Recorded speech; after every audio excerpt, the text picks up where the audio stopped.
যে আপনাদের প্রচেষ্টা নবী মুহাম্মদ সাল্লাল্লাহু আলাইহি সাল্লামের আলোকে, প্রচেষ্টার আলোকে, আপনাদের সাহাবীদের প্রচেষ্টার আলোকে প্রচেষ্টা অব্যাহত রাখতে হবে। আল্লাহ রাব্বুল আলামিন বলেন, ফামান আযলামু মিম্মান ইফতারা আলাল্লাহি কাযিবা, ওই ব্যক্তির চেয়ে বড় মিথ্যুক কে আল্লাহর উপরে যে অপবাদ দেয়, লিইযিল্লান নাস বিগাইরি ইলম, ইলম ছাড়াই মানুষকে পথভ্রষ্ট করে। ইন্নাল্লাহা লা ইয়াহদিল কওমাজ যালিমিন, আল্লাহ রাব্বুল আলামিন জালেম সম্প্রদায়কে হেদায়েত দান করবেন না। সূরা আনাম 144 নম্বর আয়াতটা খুলুন। মানে আল্লাহর নামে আপনি মিথ্যা অপবাদ দিচ্ছেন, হাদিস তৈরি করে, হাদিস জাল করে দিচ্ছেন না। কতটা নেবেন উদাহরণ দিলেই তো সমস্যা। যখনই হাদিস শুনবেন আপনি তখনই যাচাই করবেন। সূরা হুজুরাত 6 নম্বর আয়াত খুলুন। ইয়া আইয়ুহাল্লাযীনা আমানু ইন জাআকুম ফাসিকুম বিনাবাইন ফাতাবায়ানু আন তুসিবু কওমান বিজাহালা ফাতুসবিহু আলা মা ফাআলতুম নাদিমিন। আল্লাহ বলছেন কোন ফাসিক যদি খবর দেয় যাচাই করো। এই আয়াতটা এখন প্রয়োগ করবেন বেদাতীদের ক্ষেত্রে।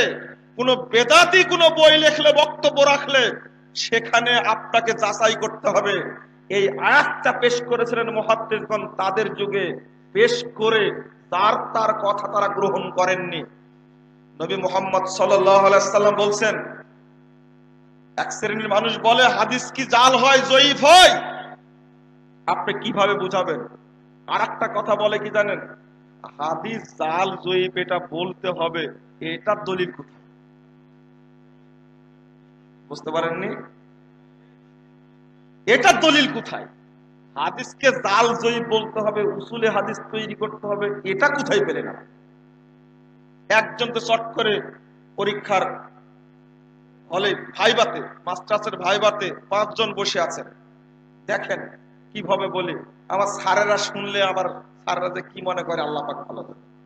তো বলছেন যে তারাক্তু ফিকুম ইন্নী কদ তারাক্তু ফিকুম মাইনি তাসামতুম কিতাবাল্লাহ ওয়া সুন্নাহ লান তাজিল্লু আবাদা কিতাবাল্লাহ ওয়া সুন্নাত নাবিয়িহি।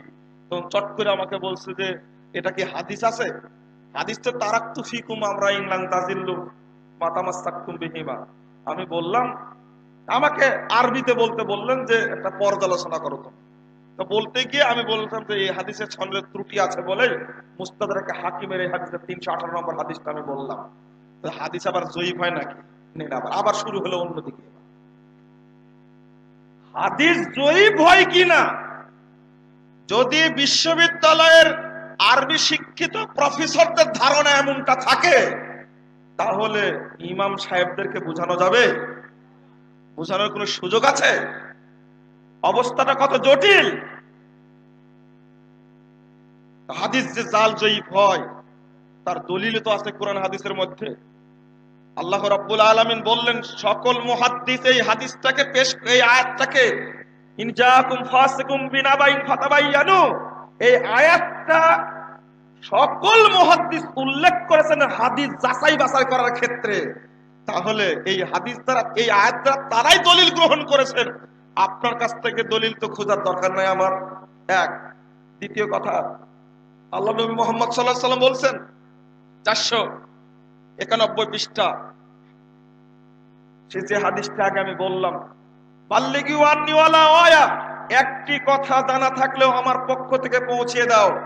আপনারা পৌঁছান, কিন্তু ওই কথাটা বলেন না আন্নী আমার পক্ষ থেকে। মানে শুধু পৌঁছাতে পারলেই হলো। কি পৌঁছাচ্ছেন? যে ব্যক্তি জামাতের সাথে 1 ওয়াক্ত সালাত আদায় করবে, এই ব্যক্তির 3,35,54,432 গুণ নেকি হবে। কি বুঝলেন আপনারা? পৌঁছায় দিলেন তো, এটা দিলেন না? কার পক্ষ থেকে পৌঁছালেন এটা? এটা হলো ফাজালের নামাজ থেকে পৌঁছালেন এটা। কিন্তু আল্লাহ বলছে বাল্লিগু আন্নী আমার পক্ষ থেকে পৌঁছাও। এই আন্নী আমার পক্ষ থেকে পৌঁছাতে হবে এটাকেও মানে না। আবার বলে দিলেন, যে ব্যক্তি 1 ওয়াক্ত সালাত কাজা করবে পরে আবার পড়ে নিবে, এই অপরাধের কারণে তাকে 2,88,00,000 বছর জাহান্নামে থাকতে হবে। এই বইটি এই বইটি আরবিতে অনুবাদ হয়েছে, বাংলাতে, উর্দুতে, ফ্রেঞ্চ ভাষায়, চীনা ভাষায়, বাংলাদেশের পৃথিবীতে যত ভাষা আছে সব ভাষাতে প্রায় বইটি অনুবাদ হয়েছে। দেখেন অন্তত 70% কথা তার মধ্যে মিথ্যা আছে। কিভাবে বিশ্বব্যাপী চলছে জাল এবং জয়ীফ হাদিসের মিথ্যা কাহিনী জয় জয়কার, আপনি সাফ করবেন কি করে? তবে অচিরেই আপনাদেরকে তাবলীগের মূলনীতি একটা বই উপহার দেব ইনশাআল্লাহ, তার মধ্যে অপারেশন করা আছে, ভালো করে ইনশাআল্লাহ মানুষ যেন হকটা জানতে পারে। এগুলো পৌঁছা দিলেন আপনি, কিন্তু রাসূলের পক্ষ থেকে পৌঁছালেন। আল্লাহ নবী বলেছেন বাল্লিগু আন্নি, আমার পক্ষ থেকে পৌঁছাও। দুইটা হাদিস অনুবাদ করেছে, এখন আর করছি না। কেউ যদি এমন কথা বলে, মানে হাদ্দাসান্নি বিহাদিসিন ইউরান্নাহু কাযিব, কেউ যদি কোন হাদিস পেশ করে যে ধারণা করেন মিথ্যা কিনা, সহিহ না যঈফ, সহিহ না যঈফ, কনফার্ম না হয়ে যদি কোনো ব্যক্তি হাদিস পেশ করে, ফাহুয়া হাদুল কাযিবিন, ওই ব্যক্তি মিথ্যুকদের অন্তর্ভুক্ত। নাউযুবিল্লাহ। হাদিস সহিহ হলেও যদি না জেনে বর্ণনা করেন আপনি হাদিস সহিহ না যঈফ, নিশ্চিত হয়ে বর্ণনা যদি না করেন আপনিও মিথ্যুক। নাউযুবিল্লাহ। যে না, এই হাদিস পেশ করা যাবে না। আল্লাহ নবী বলেছেন 5 পৃষ্ঠা, ইবনু মাজাহ খুলুন। আল্লাহ রাসূল আবু কাতাদা বলছেন সামিতুন নবী সাল্লাল্লাহু আলাইহি ওয়াসাল্লাম আলা হাযাল মিম্বার ইয়াকুম কাসরাতুল হাদিস। মিম্বারের উপরে দাঁড়িয়ে আল্লাহ নবীকে বলতে শুনেছি, মসজিদের নববীর মিম্বারে দাঁড়িয়ে বলছেন, তোমরা আমার পক্ষ থেকে বেশি বেশি হাদিস বর্ণনা করা থেকে সাবধান থাকো। আইয়াকুল আলাইয়া ফালিয়াকুল হাক্কান আও সিদকান, কেউ যদি আমার পক্ষ থেকে কোনো কথা বলে সেটা হক বলে, সত্যটা বলে। কেন? বামান কাযাবা আলাইয়া মুতাআম্মিদান ফালিয়াতাবাওয়া মাকাদাহু মিনান নার, কেউ যদি এমন কথা বলে যে কথা আমি বলিনি, সেজন্য তার স্থান জাহান্নামে করে নেয়।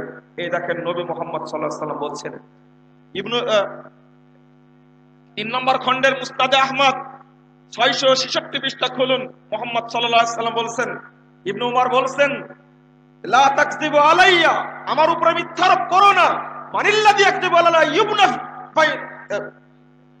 বাইতুন ফিন্নার, যে ব্যক্তি আমার উপরে মিথ্যাচার করবে ওই ব্যক্তির জন্য জাহান্নামে ঘর তৈরি করা হবে।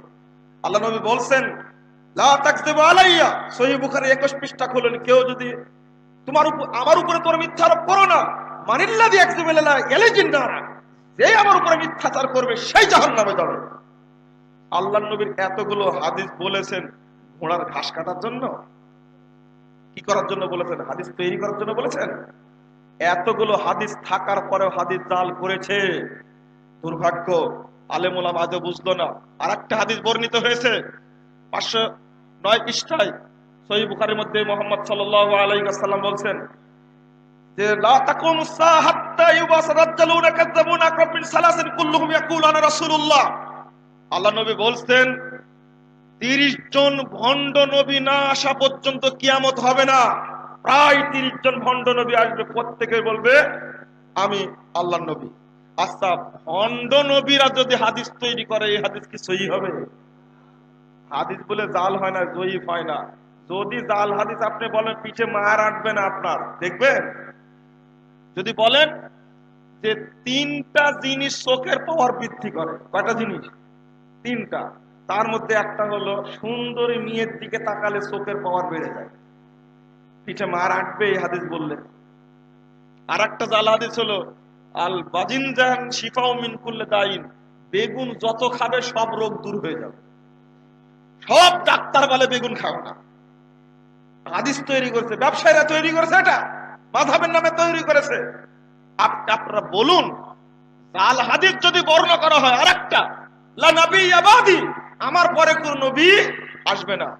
এই ইবলিসটা এতই খারাপ ছিল, মুসাইলামা কাজ্জাব এতই, এমন জায়গায় শব্দটা যোগ দিয়েছে লা নবিয়্যা বাদি, আমার পরে কোন নবী আসবে না।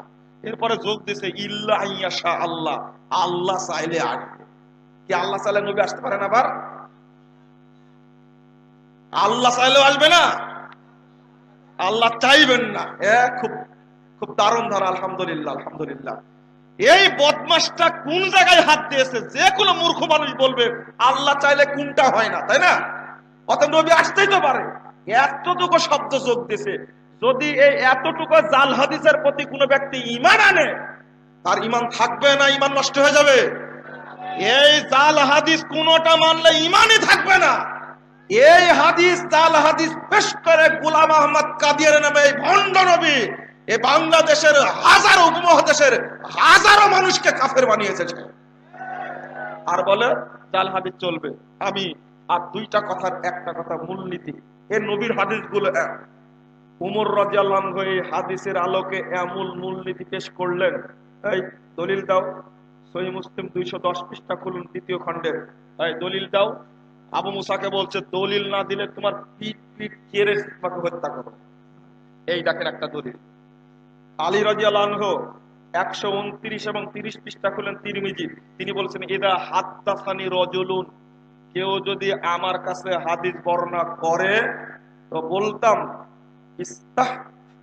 ইস্তাহলাফতুহু, আমি তাকে বলতাম তুমি কসম করো, ফাইদা হালাফেলে সাদ্দাকতুহু, আমার কাছে কসম করলে, আল্লাহর নামে কসম করলে আমি তা গ্রহণ করতাম। উসমান রাদিয়াল্লাহু আনহু করতেন যে, উসমান রাদিয়াল্লাহু আনহু করতেন একটা আমল করে সাহাবীদের বলতেন দেখো তো আল্লাহর নবী এভাবে করতেন কিনা। সাহাবীরা বলতেন যে আল্লাহর নবী এভাবেই করতেন। এই তিনজন সাহাবীর হাদিস বিশ্লেষণের আলোকেই এবার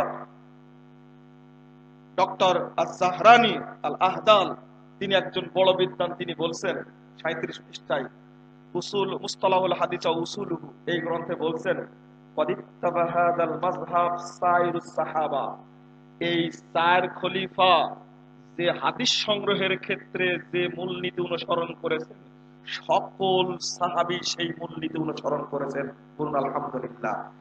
সুম্মাত তাবিঈন ওয়া মান বাদাহুম, এমনকি তাবেঈগণ এবং তাদের পরে যারা এসেছেন এই চার খলিফার মূলনীতি তারা অনুসরণ করেছেন। বলুন আলহামদুলিল্লাহ। এই কথাটা বলার উদ্দেশ্য হলো মূলনীতি আজকে তৈরি হয়নি, এই মূলনীতির সূত্র দিয়ে গেছেন মুহাম্মদ সাল্লাল্লাহু আলাইহি সাল্লাম, আর সাহাবায়ে কেরামের সূত্রটা পেশ করেছেন, মুহাদ্দিসগণ আমাদের কাছে প্রকাশ করেছেন। কথা ক্লিয়ার? এমনকি as-সুন্নাহ ওয়া মাকানাতুহা এই বইটার মধ্যে একটি কথা আসছে, সেই কথাটা আমার আরবিটা ভালো। তিনি বলছেন ডক্টর মুস্তাফা সিবাই তিনি বলছেন শুরুতুল আইম্মা, এই দেখেন শুরুতুল আইম্মা অর্থাৎ হাদিসের ইমামগণের শর্তগুলো কি জন্য, লিল আমালে বিল হাদিস, হাদিসের প্রতি আমল করার জন্য তারা যে শর্ত আরোপ করেছেন, আন্না হাযা কানা শারতু আবি বকর ওয়া ওমর ওয়া আলীন লিল আমালে বিল হাদিস, এই শর্তই হলো আবু বকর ওমর আলী রাদিয়াল্লাহু আনহুমের শর্ত। বলুন আলহামদুলিল্লাহ। আহলে হাদিসরা দলিলবিহীন কথা বলে না। অতএব বইগুলো পড়তে হবে মনোযোগ দিয়ে। শরীয়তের মধ্যে কোনো জাল জয়ীব নাই, দুর্বলতা নেই। যদি মিথ্যুক নবীরা হাদিস জাল করে সেগুলো কি সহিহ হবে? আল্লাহ নবী আরেকটা হাদিস বলতে 8 পৃষ্ঠায় ইবনে মাসউদ রাদিয়াল্লাহু আনহু বলতে মাওকুফ সূত্রে, তোমাদের কাছে কিন্তু শয়তান আসবে, এসে একটা হাদিস বর্ণনা করবে, তো বর্ণনা করে চলে যাবে। তখন পরে যখন তুমি বর্ণনা করবে তখন বলবে যে কি লা আরিফু ইসলাম এটা রাইতুহু, আমি তাকে দেখতে পেলে চিনতে পারবো কিন্তু তার নাম আমি জানি না। এ হলো ইবলিস, শয়তান। শয়তান যে হাদিস বর্ণনা করবে মানুষের সামনে, এটা কি সহিহ হবে? হাদিস তো জাল হবে, এটা বলছে। আবার কোন আলেম বলেন যে হাদিস জয়ীফ হলেও আমল করা যাবে, একে সহ্য করা যায়। বলেন দেখি, শরীয়তের মধ্যে কোনো দুর্বলতা আছে? জয়ীফ মানে কি? যদি মুহাদ্দিসগণ জয়ীফ এবং জাল হাদিসকে বাদ দিয়ে জীবন পরিচালনা করতে পারেন, সাহাবায়ে কেরাম পারেন, তাবেঈন এজম পারেন, আজকের যুগে আমরা কি সাহাবীদের আদর্শ অবলম্বন করে জান্নাতের পথে চলতে পারি না? অবশ্যই পারবো ইনশাআল্লাহ। তাদের যুগে যেমন জাল এবং জয়ীফ হাদিস ঠাঁই পায়নি, মাযহাবে দলাদলি ঠাঁই পায়নি, তরিকার ভাগাভাগি ঠাঁই পায়নি, তারা যেমন জীবন গড়েছে আমরা ওইভাবে জাল এবং জয়ীফ হাদিস মুক্ত, মাযহাব তরিকা ফেরকা মুক্ত দল জীবন গড়তে চাই।